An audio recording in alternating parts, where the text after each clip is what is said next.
Bonjour les gens, alors vidéo 19 bis, j'espère que vous m'entendez bien. Alors comme je dis, il y a eu trois types d'inondations d'après les experts. Alors il y a eu les fontaines souterraines.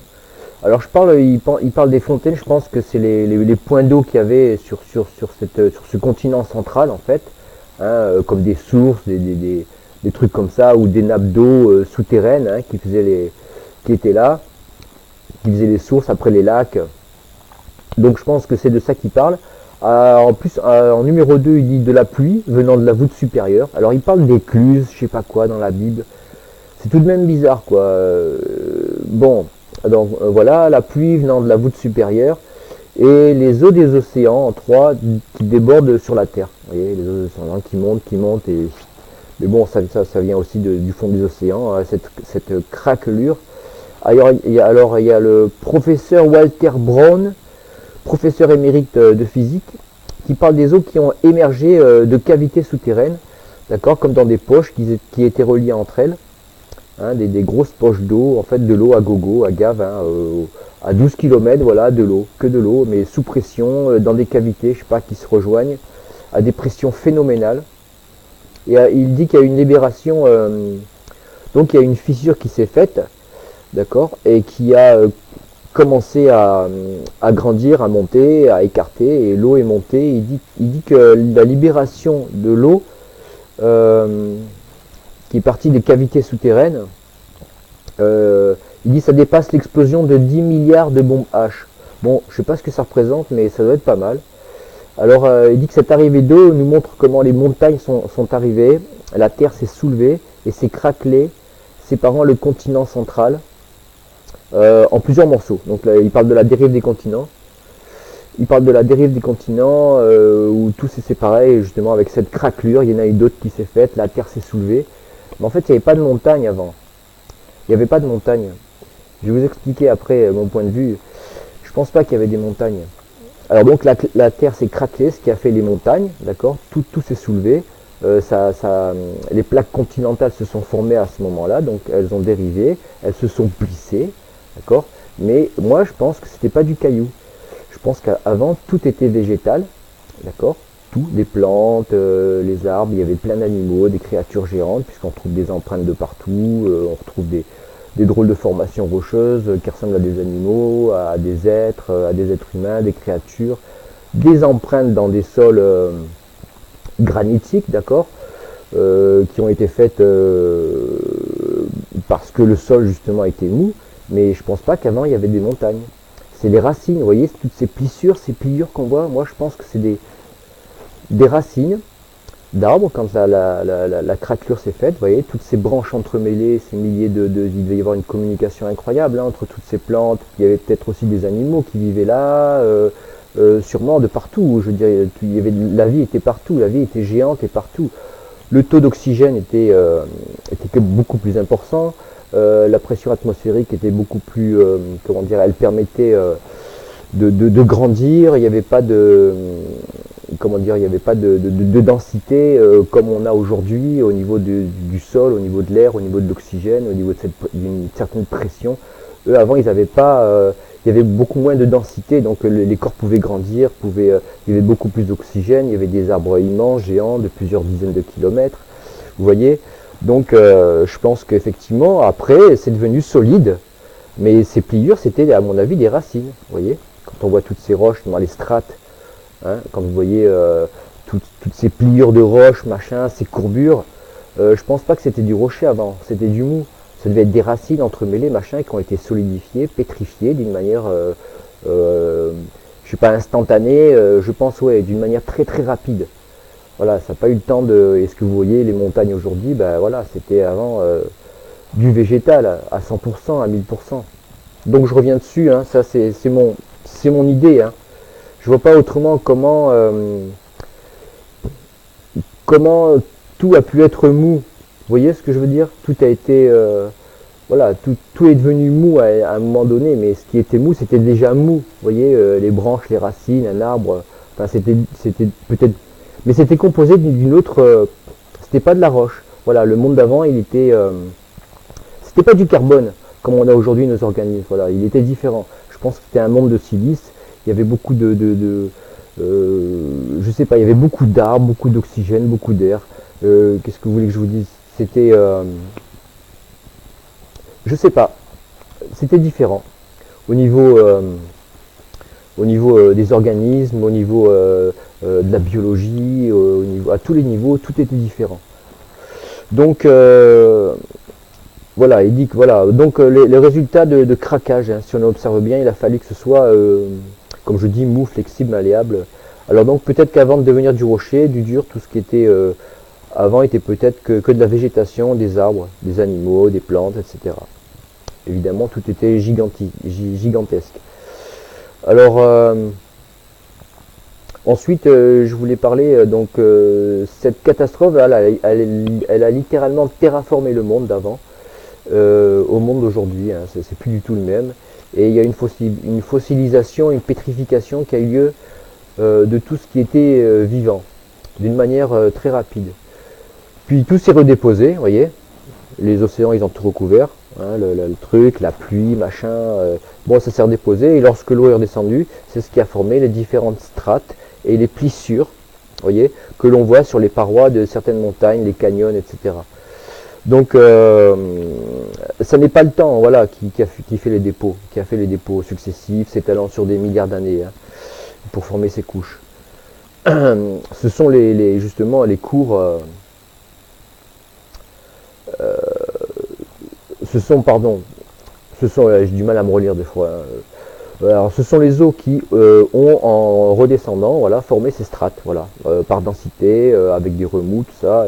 Les lacs, les rivières se sont installés tout doucement. Il y a l'eau qui a été, quand c'est redescendu, ça a drainé des milliers, des millions de mètres cubes de terre, de machin.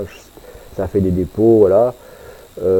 Ensuite, bon, vous avez la granulométrie, d'accord, et la paléohydraulique. Ce sont des méthodes scientifiques, hein, qui prouvent ça. Voilà. Ensuite, apparemment, d'après les experts aussi, le déluge, il y a eu beaucoup d'eau sous terre, la moitié de ce que contiennent nos océans aujourd'hui, actuellement. Donc cette eau, voilà, a été reliée par des cavités sous pression à 12 km de profondeur, s'étendant sous toute la surface du sol. Ensuite, voilà, il y a une faille qui est arrivée, l'eau est remontée, la pression phénoménale. Il dit que la pression, en fait, le jet d'eau avec une pression supersonique, voilà, serait monté à plusieurs dizaines de kilomètres de hauteur. Vous imaginez voilà, comment on dit, hauteur, voilà. La pulvérisation d'eau a produit des pluies torrentielles. Et c'était de l'eau pulvérisée qui est montée à des dizaines de kilomètres. Alors il parle les écluses des eaux, tout ça. Je sais pas vraiment, je n'étais pas là, hein, mais bon, d'après ce que la science nous dit, voilà, ce que les experts nous disent, hein, qui ont été analysés, ils ont analysé tout ça. Je veux dire, il y a des preuves, machin, qui peuvent être vérifiées. On peut aller questionner les gens si on veut sur ce qu'ils ont vu, sur ce qui s'est passé, les scientifiques.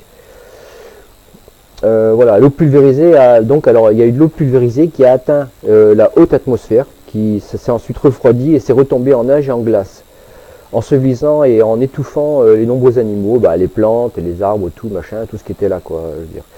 Et des deux côtés de la faille principale, voilà, l'eau elle va tout éroder, elle va tout ramasser, tout chavirer, tout noyer, les végétaux, les animaux, les créatures, tout ce qui était, voilà, toute cette vie géante qui était là avant. Donc en piégeant tout cela, en noyant tout, hein, ce qui nous donne aujourd'hui le charbon, les minéraux, les métaux, le pétrole, le gaz, etc.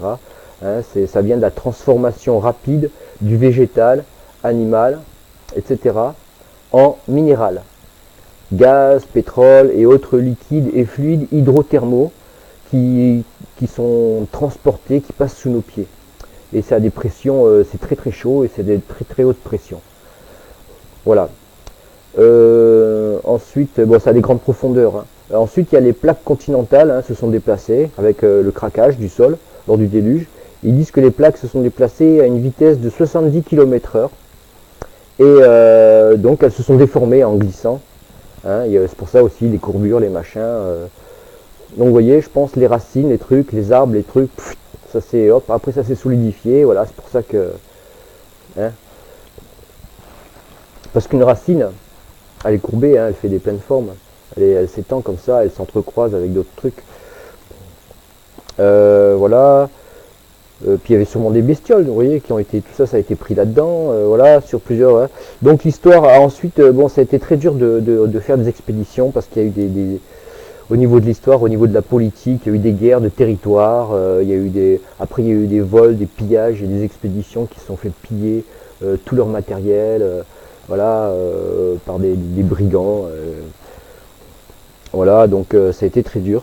Ensuite, il y a un monsieur Ed Davis qui était témoin oculaire et dit avoir vu la partie visible avec des cages et des enclos. Voilà. Voir la photo. Ah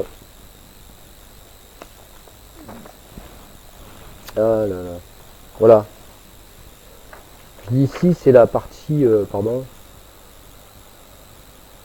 Voilà. Ici, c'était la partie visible. Il y avait une craquelure là sur le côté. Donc lui se trouvait à une certaine hauteur, machin, sur un truc, et il a vu l'intérieur. Voilà. En fait, l'arche ressemble à ça. Hein. Voilà, voilà, c'était un truc de malade, hein. High-tech. High-tech, les gens. Donc voilà, vu les enclos, voir la photo. Donc c'était impressionnant. En 1959, il y a un pilote qui dit avoir vu la structure d'une péniche, genre péniche, sur le mont Ararat. Ça ressemblait à une construction humaine. Ensuite, il y a un photographe de la Maison Blanche qui a exercé pendant des années hein, à bord de l'Air Force One. Et il devait couvrir les activités des présidents. Et une fois avec Jimmy Carter, alors qu'il survolait la Turquie, l'est de la Turquie, hein, il dit, voilà, on a pu voir, observer au milieu de la montagne Ararat, accidentée, il y avait un grand bateau sombre, clairement visible et partiellement recouvert de neige ou de glace. Ensuite, il y a Ray Anderson, spécialiste en analyse photo, et il a regardé certaines photos qui montrent une très grande structure prise sous la glace, en deux parties, hein, l'une plus basse que l'autre, suite au tremblement de terre survenu à l'époque du monastère et où les maisons ont été détruites, que je cite plus en avant dans la première vidéo. L'arche après cela s'est posée, donc après une fois que les eaux sont descendues, et Noé a attendu encore avant de descendre, afin d'être plus en sécurité. Voilà, donc Noé et sa famille seront restés 375 jours, voilà, sur l'eau. Non, sur l'eau, ouais, sur l'eau et sur terre aussi. Après, ils ont attendu un moment avant de descendre, hein, je crois, hein, 60 jours, il me semble, avant de descendre. Alors, il y a eu des témoins oculaires hein, sur cette histoire. Il y en a eu plein, hein, faut pas croire. Hein. En général, c'est des gens qui cherchent pas la publicité. Hein. Ils se sont allés balader ou ils ont fait une expédition et hop, ils sont tombés dessus. Voilà. Après, on a eu les témoignages. Hein. Donc, il y a Ed Bellig, un technicien d'un poste de défense non loin du mont Ararat. Il a vu la structure gigantesque de l'arche aux extrémités carrées et à moitié enfouie. Ensuite, il y a Ed Davis, témoin oculaire militaire. En 1943, il dit que ça ressemblait à un gros rocher bleu et on voyait l'extrémité. C'était impressionnant. Il dit qu'il ne sait pas pourquoi, mais il ressentit une grande puissance à cet endroit et il y avait quelque chose en tout cas qui était là qu'on pouvait ressentir. Alors ensuite, il y a Larry Williams, un éditeur archéologue, d'accord. Il a entendu l'histoire de Davis et il lui a demandé de faire un passage au détecteur de mensonges par l'un des meilleurs spécialistes de l'époque.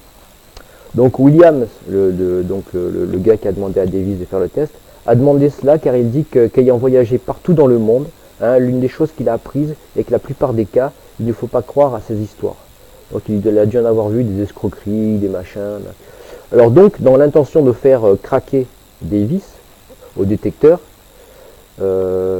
après 2 heures intensives au détecteur, hein, il y a l'expert qui a affirmé à William que Davis avait bien vu un bateau dans la montagne et qu'il ne mentait pas. Voilà, et qu'il ne ment pas. Point. Ensuite, il y a le docteur Ahmet Ali Eystan, responsable d'administration américaine en Turquie. Il est monté plus de 50 fois au sommet du mont Ararat, pardon l'ambulance, avec des personnalités scientifiques, explorateurs, etc. En 1989, il a dit qu'il escaladait la partie nord de l'Ararat, la face la plus dangereuse. Du fait de sa nationalité turque, il a eu des autorisations pour aller à des endroits qui ne sont pas autorisés à d'autres, en fait, voilà. Donc il a remarqué une sorte de structure en bois à 50 mètres, ça ne devait pas être là, c'était en fait à 400-500 mètres du sommet. Et on voit des poutres plates de construction humaine. Donc conclusion, l'arche se situe en face nord du mont Ararat, au-dessus de la gorge Aora. Ensuite, grâce aux images aériennes et à la spectrographie, voilà, il est reconnu qu'une immense structure de bois est emprisonnée ici, sous la glace. D'après un cliché de James Irwin, on voit clairement la photo de l'arche qui ressemble à ceci. Donc je vous ai montré, voilà, c'est exactement à quoi ressemble l'arche. Voilà, vous voyez, c'était un insubmersible. Voilà, il a résisté à tout. Donc conclusion, l'épreuve, alors la science nous montre qu'une énorme structure, la science, et aussi c'est écrit dans la Bible, c'est écrit de partout, hein, pas que dans la Bible, hein, je vous dis, ça remonte à la nuit des temps, cette histoire de Noé, et même sous d'autres noms. Hein, voilà, donc conclusion, alors l'épreuve, la science nous montre qu'une énorme structure, un bateau immense, conçu avec des moyens technologiquement avancés, matériaux, résistance, architecture, flottabilité exceptionnelle, a été fabriqué il y a 4-5 000 ans et insubmersible également. Voilà, donc fin de la deuxième partie, c'est tout. Allez, salut!